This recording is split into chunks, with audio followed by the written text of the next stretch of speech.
Hi hello నమస్తే జై శ్రీరామ్ అండి. ఇవాళ బగారా రైస్ ఆంధ్ర స్టైల్లో ఎలా చేసుకుందాం చూద్దాం. దానికి కావాల్సిన ఇంగ్రీడియంట్స్ ఇవన్నీ: నానబెట్టుకున్న బాస్మతి రైస్, నేను కుక్కర్లో చేస్తున్నానండి, మీరు ఎలా అయినా చేసుకోవచ్చు. ఇప్పుడు ఎలా చేసుకుందాం ప్రాసెస్లోకి వెళ్ళిపోదాం. కుక్కర్ పెట్టుకొని ఆయిల్ వేసుకొని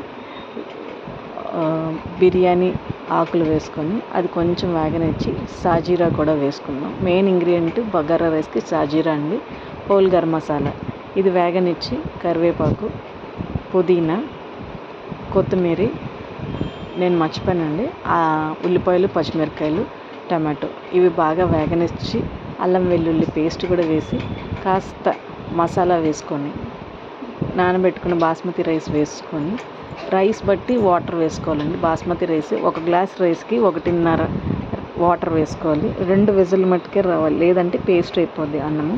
ఈ విధంగా chicken fry with bagara rice. Thank you. Please subscribe, support me. Thank you very much.